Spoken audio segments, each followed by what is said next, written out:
Just waiting for the stream to buffer up, but hello everyone. Welcome to week 3 of digital marketing, MBA 590. Hopefully you all have gotten into the materials, started to read through, gotten the hang of doing the top hats, and participating in the discussions, and everything is going great. Yeah, it looks like the stream is up and running, so that's good. Just want to make sure about that. Okay, good. Okay, so what are we doing this week? Well, this week is actually pretty simple. Just kind of like making some progress. You should use this time to, now that I've posted the teams, you should use this time to connect to your team members, right? And start to choose a company you want to work on and start to think about completing the first deliverable, which is the project introduction. Basically, the project introduction is just a description of the firm, right, who they are, and in a statement as to why they need digital marketing, right? So that's what's coming up. So if you haven't seen it already, I'm bringing up the Moodle right now so I can show it to you. But the groups have all been assigned. So let me see. Here it is, Moodle. Yep, got it. Okay, let me add in, remove that window, add in new window.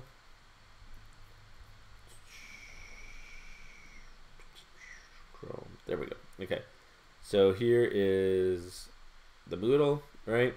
And if you go and click on announcements, and you should have gotten this emailed out to you as well, but it's also in the announcements, you'll see that the team assignments are now posted, right? Can everyone? Yeah, you can see that, right? Okay, good.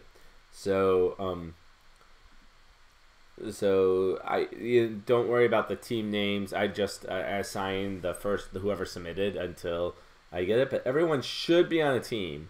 If you are for some reason not on a team, please let me know.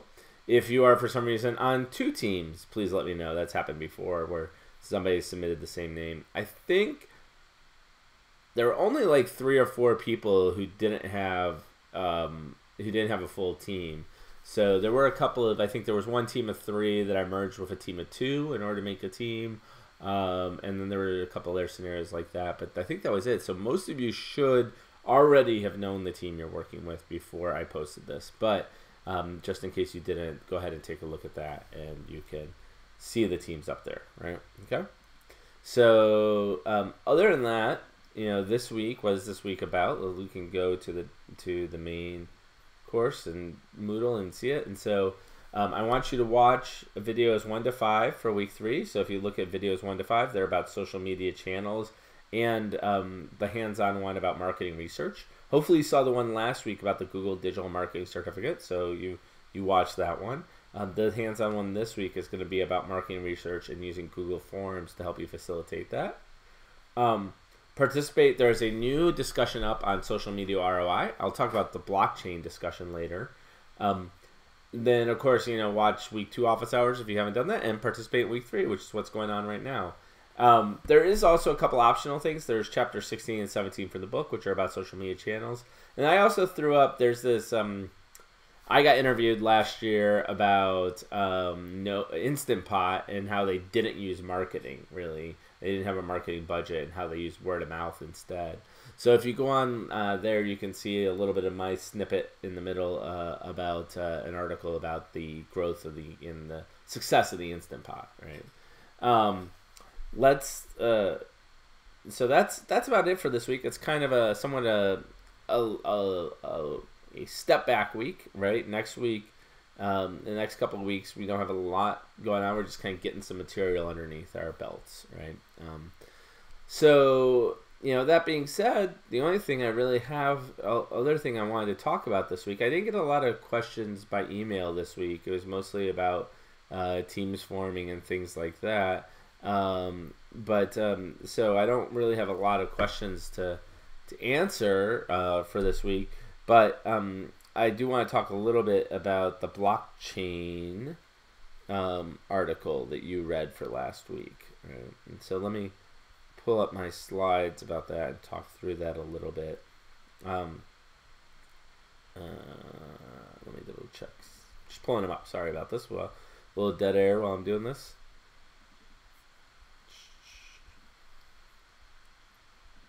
Oh, I did. I do remember one. I did have one question. Just saw my note on that I wanted to talk about. So I did have a question where someone was asking their team where their project had to do with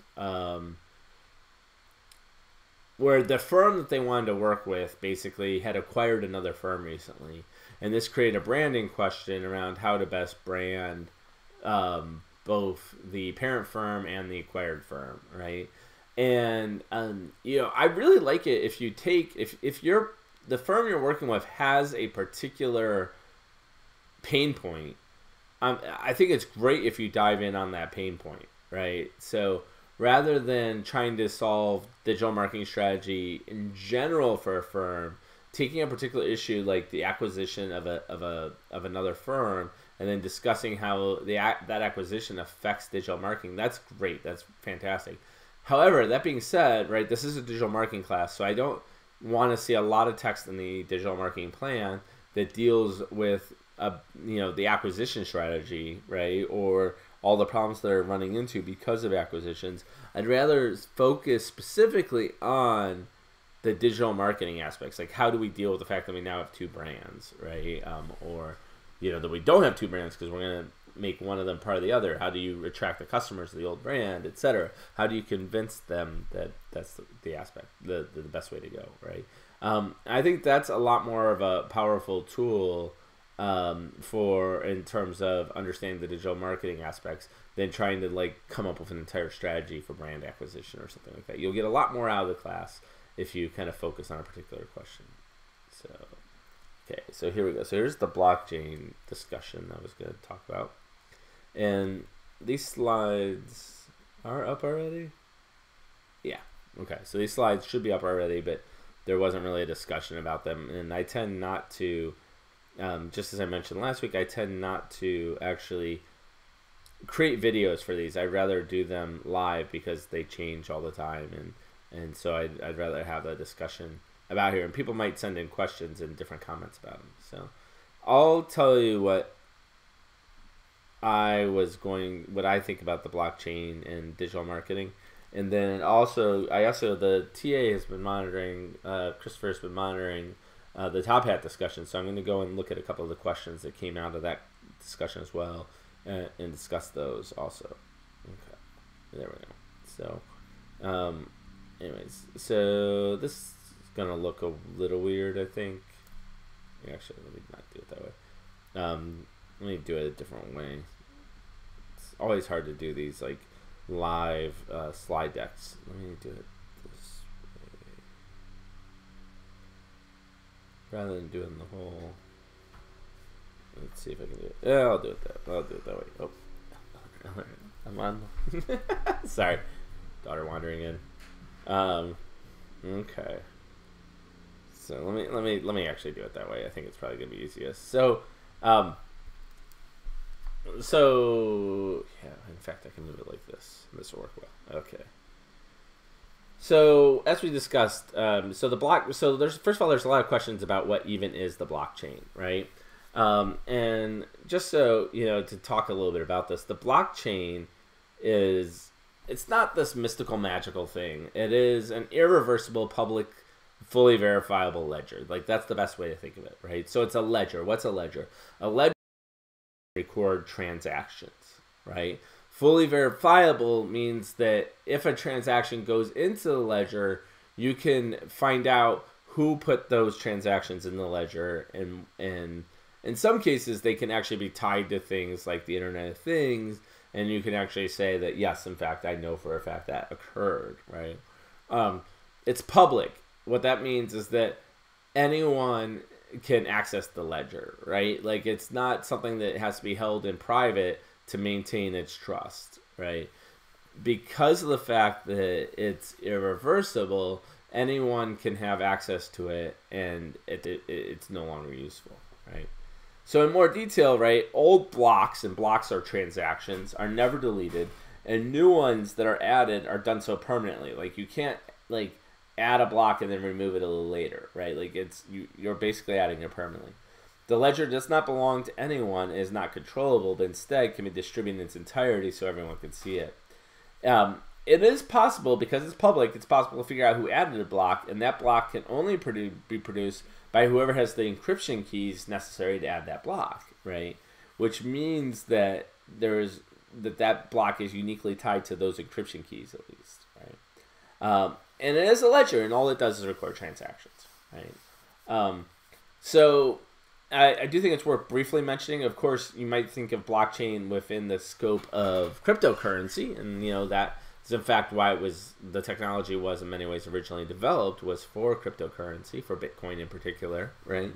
But the blockchain exists outside of cryptocurrency. It's a technology you could use for other things, right?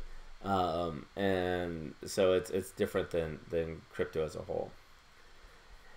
And how does this apply to marketers? Well, marketers can use this for a number of different things. So, for instance, from a consumer point of view, you might be interested in verifying the supply chain, right? So you might want to know that this particular product was in fact manufactured where it claims it was manufactured, right? And you might want to know, like, if it's if there is a so for instance, if you buy some Italian leather boots, you might want to know for in fact that they were created by, the leather was created at an actual Italian leather manufacturer, right? And so if blockchain technology were to take off, then the Italian leather manufacturer, when they add to that boot, could add a little statement to a piece of that boot saying this was manufactured in our facility, right? So you could trace back the supply chain. Similar kind of idea with organic and fair trade goods, right? So imagine I want to prove that in fact that this coffee is organic, right? Well, then I could give a key to a particular roaster, right, or coffee farmer, right, that only they have access to, and so only bags of coffee that have their particular blockchain attached to them could in fact be registered to that producer, that farmer, right? You can think about third-party OEM goods, verifying the fact that they are licensed to be compatible. Apple could, certify a certain blockchain as saying that this product is in fact compatible with Apple products, right? You could imagine, fake versus counterfeits, right? Like the blockchain is embedded in particular items that are in fact the blockchain embeds to say that this in fact is a real Rolex, right? Or that this is a real product, right? And overall, you can generally think about that it might help improve the trust related to products, essentially, is one way to think of it. There's also another unique, interesting aspect of the blockchain, right? The blockchain, right now, we often do pay-per-click advertising when it comes to digital marketing. And the reason why we do pay-per-click isn't necessarily because that's the best way to do advertising. It's because of the fact that pay-per-click is verifiable. So when Google serves up an ad and a consumer clicks on the ad, Google has a record that that consumer clicked on the ad and that they went to a website, right? And the website has a record that indicates that that user came from Google, right? So that click can be verified right now under the current system, right? But what about something like a cost per transaction or cost per sale? Well, the reason why that doesn't happen is because if I click on an ad and make a purchase, and the company's only paying me if I actually make a purchase, or paying Google if I make a purchase, there's incentive for the company to lie about how many people made purchases, right? But using a blockchain technology, right, they could theoretically be forced to verify to add a no purchase or a purchase account to it, right? And this would allow us to kind of build a verification of what's going on, right? So you can imagine a system where only if the purchase actually occurs, right, is the right blockchain code added to both send out the product and to actually provide the sale directly back to Google. Right? So this could create a whole new forms of advertising as a result. Of course, I think the fundamental question, at least on the consumer side of things, not on the advertiser side, I think there's a lot of good reasons why blockchain will be adopted in the B2B space, right? There's some open questions, I think, as to whether or not it'll be adopted in the B2C space, right? It's not clear that all consumers really care about this much detailed information. Like if Walmart can tell me where the lettuce comes from, do I care about that, right? Do consumers even understand that the blockchain guarantees this level of trust, right? Or do they not care about that at all, right? And will this only be adopted by the very rich who really care about where their products come from? I mean, one way to think of it is through Rogers' 5 characteristics that we talked about a little bit last week, right? So, innovations will be adopted if they have a high relative advantage, a high compatibility, a low complexity, a high observability, and a high trialability, right? So do I want full tracking on my products via blockchain for my products all the way back, right?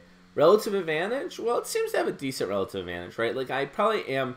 There's still a trust issue, which I'll get into in a little bit with regards to blockchain, but there's probably still more guaranteed certification that coffee comes from the organic coffee farmer using blockchain as opposed to other kinds of certificate values. So the relative advantage is decent. Compatibility, well, that becomes a little tricky, right? The idea, it is compatible in the sense that we're used to looking for labels and certifications, and this is just another form of that, right?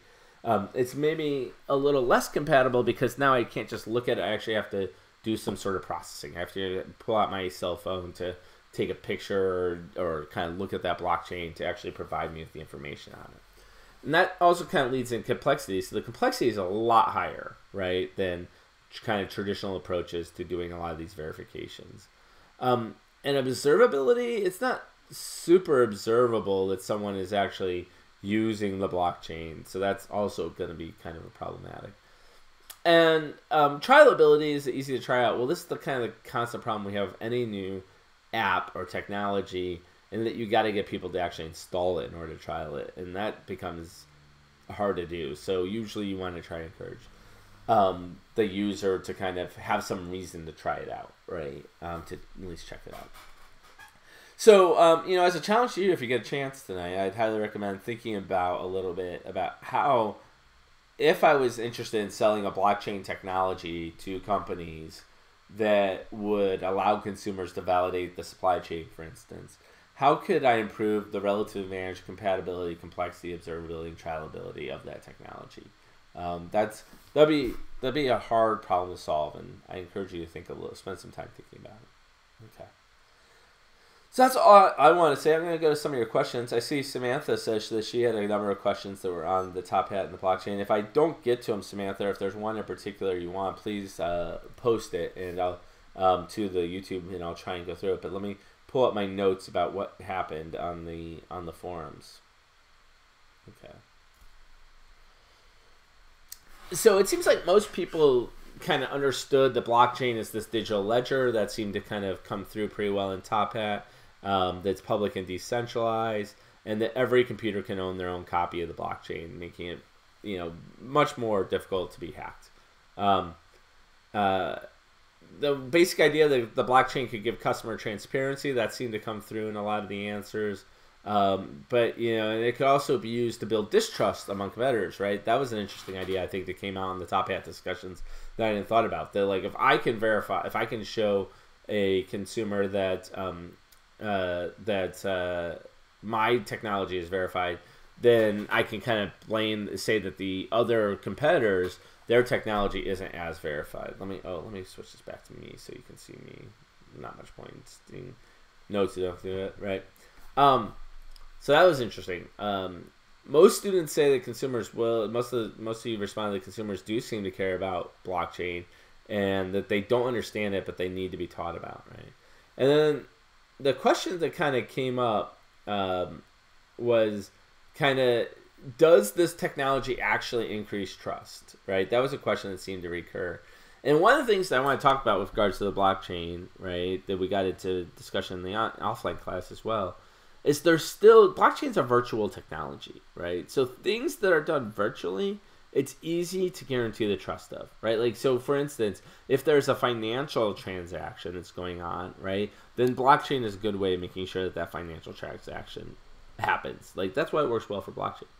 For things like cryptocurrencies, right? But when it comes to tying it to the external world, there's still an element of trust, right? So imagine, like I gave the example of Italian leather shoes, right? So imagine that I need to validate that, in fact, these shoes are Italian leather. There still needs to be some way to tie that virtual blockchain to the physical product, right? And if I don't trust the way that happened, right? If I don't, like, so one way is you could, like, attach a little QR code to it, right? But that QR code is going to direct me to a page where I could validate a blockchain that was signed by an Italian leather manufacturer. But how do I know that that QR code was supposed to be attached to those Italian leather shoes, right? What if, you know, some guy went into a store where there were a bunch of these QR codes, ripped them all off, and put them on a fake pair of Italian leather shoes, right? Then that would kind of create the same problem. So there is a lack of trust that still needs to be addressed within the blockchain technology, right? There are a lot of concerns that we saw the average person does not understand this technology, and that's definitely the case, right? So how do you go about starting to create additional trust in that space, right? There was some discussion that maybe opposing companies could use this technology to create these trusts for competitive reasons, right? And I talked about that a little bit, but you can see this kind of becoming an arms race where, like, we verify, we use our blockchain to validate every single step along the way. And then one of the examples that came up today in class was they were actually using blockchain for bus drivers at the 10th of a mile level, right? So that every 10th of a mile they drove, right, they could validate that they had driven that distance, right? You know, and you can see this expanding where brands keep going back and forth and saying, well, we validate our blockchain 1 million times before the product reaches you, and we do it 10 million times, and so that could potentially be a concern. And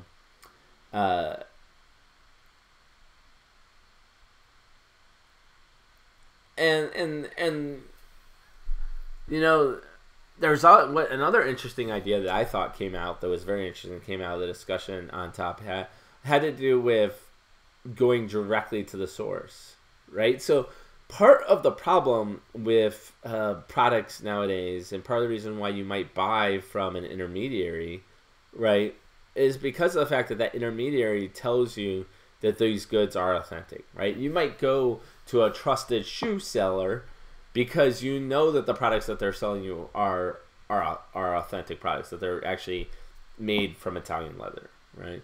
But if I can now buy directly from the supplier, right, because they can authenticate to me that the product is Italian leather, maybe I can start to eliminate some of those middlemen, right? Maybe it gives more power to consumers to kind of cut out some of those people. And that anytime you make the supply chain more efficient, that's almost inevitable, right? That you will potentially eliminate some of the intermediaries, right? So that's kind of like those at the high level. Those are the main questions that I think came across. If there are some additional questions that you're interested in, please post them. I'll continue talking for a little bit because the feed is always a little bit behind me, so you might not see this for a little while. But if you have a question, throw it up on the YouTube chat soon. And hopefully I've addressed a lot of the questions that came out. Apparently there was some confusion about, you know, how blockchain actually existed or what it could be used for. And hopefully through my discussion about the uses in something like an Italian leather product, right, that gives you some idea of places it could be used. I did want to talk a little bit as well about the idea of smart contracts. So this came out a lot in class today. And so I was trying to bring you guys up to speed as well in the online class. So smart contracts are the idea that you could use blockchain plus the Internet of Things that would you could use blockchain plus the Internet of Things to guarantee that a certain thing had been done, right? So imagine that I have a device, and this device adds elements to the blockchain once certain criteria are met, right? So imagine, you know, in the simplest possible case, imagine an automated scale that when a truck drives on it, adds to a blockchain if the weight of that truck is over a certain amount, right? Well, I could, right, then start to build a smart contract that basically says that when this scale is over that amount, transfer X dollars to this particular account, right? And so I could provide those sales automatically through the use of the blockchain and smart contracts, right? Smart contracts don't require the blockchain; they could exist independently, but blockchain allows for increased trust.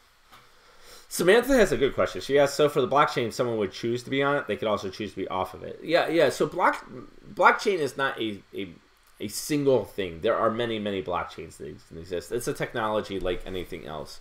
I could decide that I want to be part of a particular blockchain that authenticates a transaction. So, for instance, if I am a part of the supply chain for Whole Foods, right, and I'm an organic farmer, I could decide I want to be part of that. And probably what I would need to do that was that Whole Foods would give me a private encryption key I would generate a private encryption key, and I would give Whole Foods the public one of it. And every time I sold them something or sold something to whoever the next up the line for them in terms of the distributor I would add a little comment to that distributor's ledger that said, I just sold them these goods, right? You are by default not part of the blockchain, right? Like, you are by default not part of it, so you don't have to choose to be off of it, right? You have to choose not to participate in any kind of transactions. I guess there does become the question of, how suppliers, if a large company like Whole Foods or Walmart or someone like that requires everyone to be part of be part of a blockchain authenticating their supply chain, market power means that they don't have much choice to be off of it, right? And in fact, example came up today in class that the Defense Department, for instance, requires, if you are a defense contractor, that you certify where all your products and goods come from that you use to make your defense goods, right? And in those cases, they are now requiring that their suppliers use a blockchain technology to certify where their goods come from, right? And what happens is that once they've collected that blockchain, they then get audited by the government to show that, in fact, that this is where all the goods came from.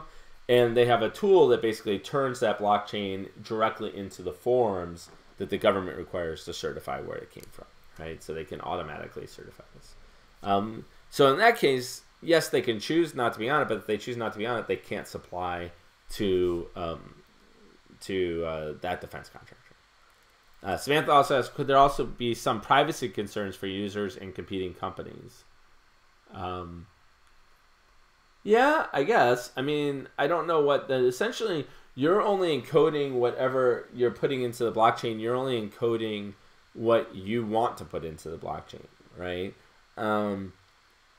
So I don't know what the privacy concern would be, except for the fact that you're irreversibly saying that this is something I produced, right? Or this is something I did. So yeah, so you could so for instance, if I'm saying that in fact I sewed this particular boot, right, or saying that I produced this particular coffee, or in the defense contractor case saying these screws that we made were made in the United States, right? I don't know what the loss of privacy. It seems like a much less of a loss of privacy than a lot of other things going on right now, right? I could imagine some scenarios where that could be an issue, but I can't think of one off the top of my head. Could competing companies then use that information? Yes, of course, right? So if you are using blockchain for supply chain information, providing it to your consumers, right, then by default it also becomes available to your competitors, right? So your competitors now know who your suppliers are, right? So I could see that being much more of a problem. Yeah, and that's in fact the next question you asked me. Like, could your competitors then not research that says Walmart also buys from these manufacturers? Yeah, exactly, right? I think in Walmart's case and a lot of these cases, right, like big distributors like that, it's pretty well known. Now,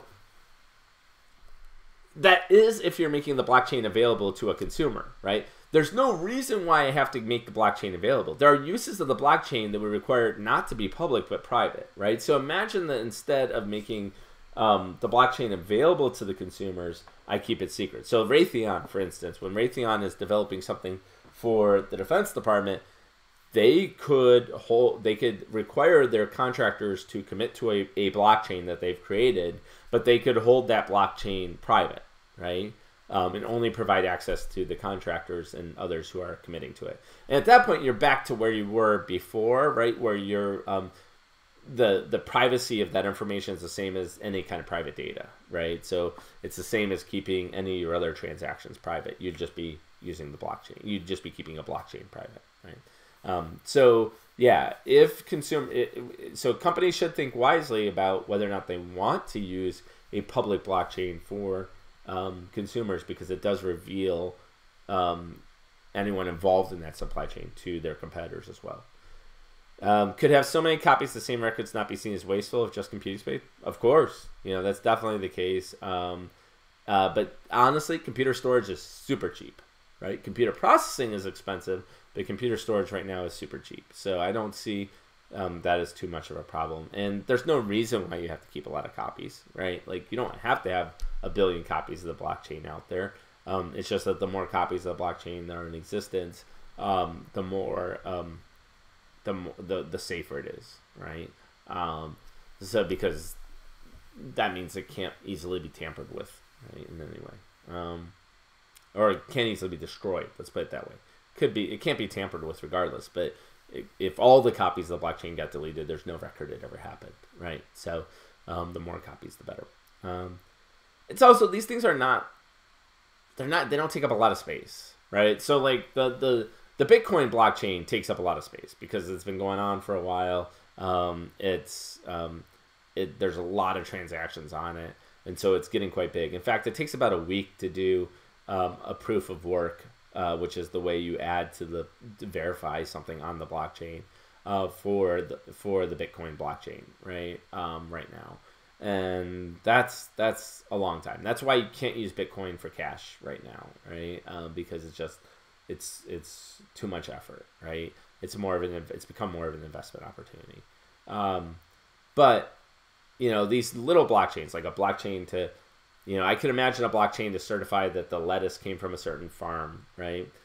So that Walmart could then verify that if an E. coli breakout happened or something like that, right? I'm imagining that kind of a blockchain would be really small, smaller than probably the amount of effort it's taking to encode a tenth of what a couple of seconds of what I'm saying here, and yet it could contain all that information easily, right? So I don't think that's too much of an issue. I think looking around, that's all the questions I have about the blockchain. If you have additional ones, feel free to email me. And Samantha's asking if there's some great videos or resources that they would recommend to dive a bit deeper. I don't have any off the top of my head besides the article that I posted on Moodle, but I'll try and find one and see if I can post it to Moodle for you. But with that, unless there are any other questions, I will sign off for the day. Just remember to keep reading up. Look at the next readings on social media ROI.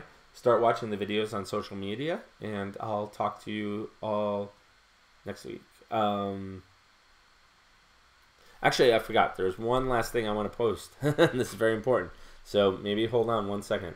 What I want to talk about, and this is a bonus for those of you who stay to the end, is I want to talk about what the two other projects that I have available are.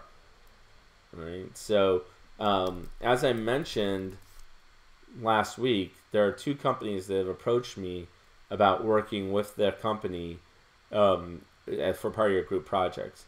And I want to talk about that real quick. Let me get this up and running. Okay.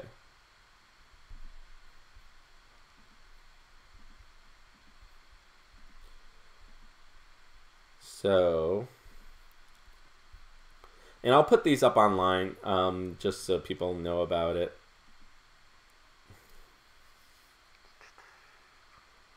Ooh, there we go. Okay, good.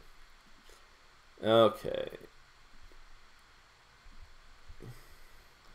So there are 2 potential group projects. Actually, there's 3, but one of them I don't think it's going to work. So so let's just talk about 2. So first is Brewview, and this is one I had mentioned to people already. Brewview is the only draft inventory management system where sensors can be ordered online, received in the mail, dropped on your faucets, and set up on a smartphone in minutes. It's kind of aimed towards beer companies and craft brewers and things along these lines. So they're able to capture a great deal of information about the current keg levels, customer beer style preferences, potential gaps in the beer lineups to fill, beer popularity relative to the competition, etc. What they are looking for is how they can best offer to craft and established breweries ways to boost their own digital marketing initiatives through that data, right? So Brewview doesn't necessarily, in this particular case, want to market to craft breweries, but wants to build a digital marketing plan for a persona of a craft brewery as to how they could use Brewview data to improve their digital marketing. So if you're interested in this project, right, email me and I will provide you with some details about what this I'll get you contact information. Now I can only really set up this company with like 1 or 2 teams. So if you're interested, email me as quickly as possible to provide that information. Right, okay. And the same is true for the other companies. The other company is a company called Liquid Bottles. They're based out of Sarasota, Florida. They're one of the largest providers of glass and plastic bottles in the country. And I looked on their website a little bit, and they seem to concentrate primarily on things like medical bottles and dispenser bottles, right? Like so, like 10 milliliter bottles that you might dispense a tincture in or something like that. They're based in Bradenton, but their warehouse is in LA. And what they want is they want to increase their online presence and decrease the cost of obtaining a new customer. So again, if you're interested in working with any of these companies, shoot me an email, and I'll get you hooked up. And I'll post these slides right after I'm done with this talk. Okay. So I think that's everything I have to talk about today. Yeah, so sorry that took me a little. Oh, sorry, I flipped that over. I didn't mean to. If you have any additional questions, let me know. Next week, I'm going to talk. Besides talking about the social media ROI, I'm also going to talk about the course survey you did and show you some results from that. Okay. Thanks, everyone. Take care.